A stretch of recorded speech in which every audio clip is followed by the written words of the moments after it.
Across America, Donald Trump has divided opinion and the party he represents. We don't want to be too politically correct anymore, right, folks?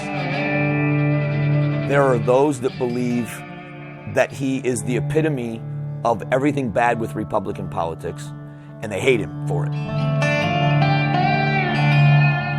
have to tell you about the media. They are worse than Little Marco, and they're worse than Lion Ted Cruz. I think the party is in a mess right now. It's very divided. I'd like to punch him in the face.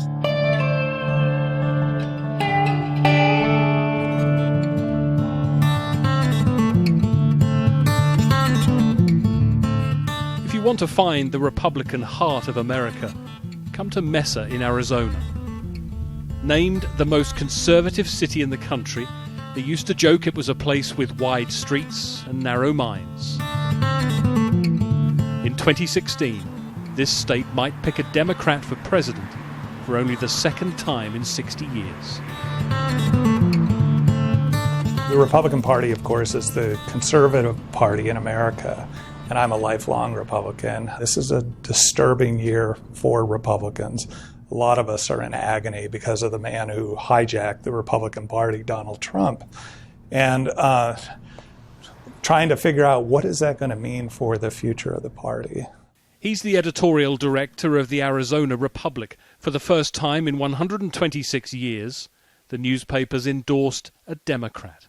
Well, you have to work pretty hard as a Republican nominee to lose the state of Arizona or lose its newspaper. And so it was an extraordinary thing that happened. Had the Republicans nominated somebody like Marco Rubio or Jeb Bush, I don't think we'd be doing this interview right now.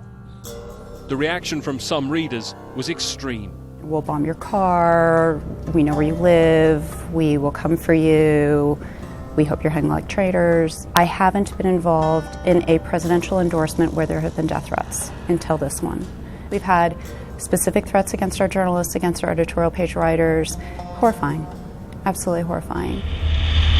In Arizona, as across America, the political debate is played out on talk radio. He's been very clear about what his bias is. He is a Donald Trump supporter. Republicans are caught in a quandary about what their candidate means for the party. A swastika in the words Nazi Republicans get out or else was spray painted on a building near the explosion. So they are looking for who may have done this. And according to Brian Stelter at CNN, you need to find Donald Trump because it's his fault. I think where the party missed the boat is Donald Trump had more votes in the primary than any Republican ever. And yet the party leadership didn't like Donald Trump. So where is the disconnect between party leadership and Republican voters? If voters love him, but leadership doesn't, there's some kind of a disconnect that they missed, and they didn't pay attention to it until it was way too late. Nobody thought he had a chance. And then all of a sudden he was the nominee.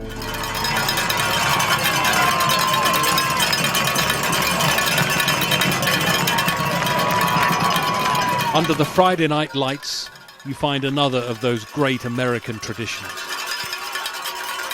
The real story of America and the true story of America has always been the people who get up and go to work every day and work hard and do the right things and raise their kids the right way, and I think that's what makes America great. But the Republicans in the crowd make no secret of their fears for the future. There's fighting here and backbiting here, and there's not enough togetherness. I think the infighting is childish, and I think it's detrimental. We're pretty supportive of Trump, but the last couple of weeks it's been pretty scary stuff that's coming out that I think it's just made a lot of people really nervous. It's scary and it's sad, but it's also, it's a democracy, problems of democracy. It's a game, no, and that's unfortunate. I think it's just more reality TV, and I don't think any of it's good for America.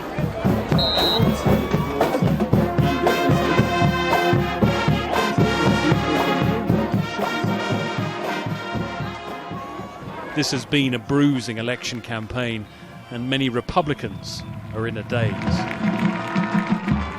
In many ways, Donald Trump is the very opposite of what Republicans traditionally want. Build that wall. Build that wall. Build that wall. Tear down this wall. and the man they still idolize.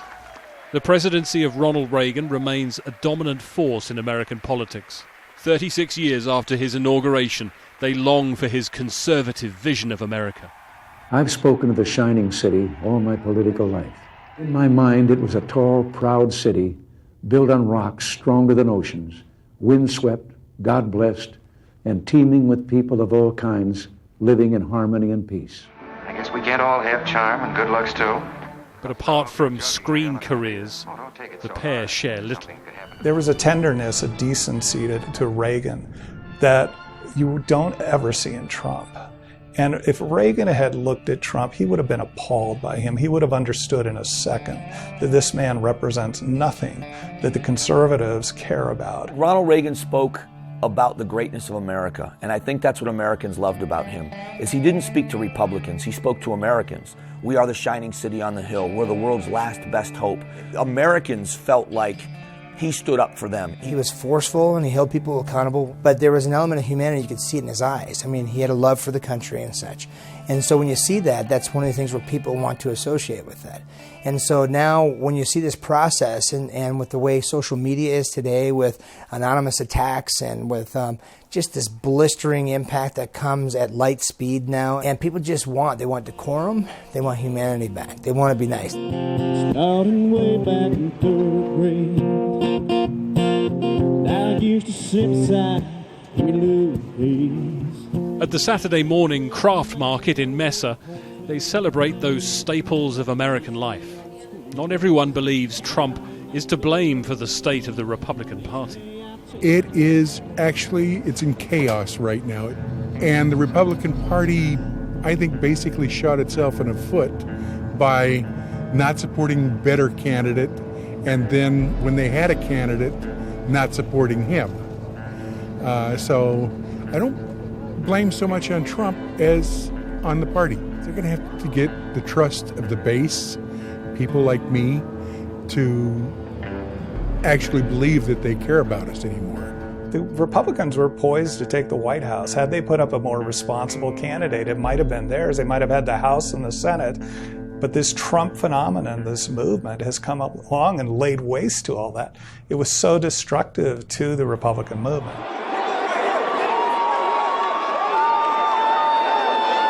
We've seen a lot of racism and a lot of sexism, a lot of real nastiness that we're seeing among the Trump voters. Those aren't the values of the Republican Party. And so there needs to be a readjustment going on after this election. Many Republicans, they've lost family members and friends over this election. There's been a lot of division, and I think that after this election is over, I'm hoping that Republicans can forgive one another and come back together and be unified and look for somebody that's going to be a great spokesman for those values and principles that we've held for so long. But the warning signs were there for the Republican Party long before Donald Trump appeared on the landscape. The failure is mine, not yours. John McCain's loss to Barack Obama in 2008 led to the surge of the so-called Tea Party, low tax, small government, anti-Washington. This is a time of great challenges for America, and I pray that the president will be successful in guiding our nation. But then a candidate in 2012 who seemed to satisfy no one. After Mitt Romney's defeat, the Republican Party carried out a post-mortem. In essence, it said they needed to be more than just a party of rich, white, straight conservatives. To stand any chance of winning a presidential election ever again, it said, in a country with booming Latino and Asian population, they needed to reach out to minorities. We should be reaching out to everyone and saying it isn't about a color of skin or a race or a gender or an age. It's about a set of principles that the government should be smaller and should spend less time in your life, and it should be as small as possible and do its job. And that's what we want as a party. And I think you will attract, not everyone, but you can attract young people. And I think we've missed the boat. I think within Hispanic population, like here we have 31% of our population is Hispanic, and 50% of that 31% are under the age 18. And you know what we know they're being taught in their homes? We know they're being taught hard work. We know they're being taught that religion is important to their family. These are all things that align with the conservative movement, but people don't know unless we invite and invest in their communities. Open the eyes of my heart, Lord.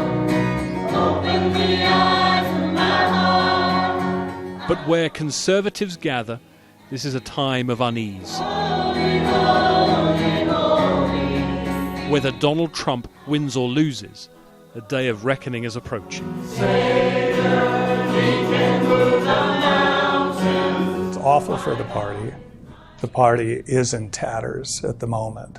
It will recover. We need a conservative party in America. We need the contest of ideas. I think decent people are going to step forward and say enough. I think we're going to have a real sit-down, heart-to-heart conversation after this election and decide where we want to go. If we lose the White House, there's going to be time for the apathy, and people are going to pull back because they feel like they lost, and they lost more than just an election.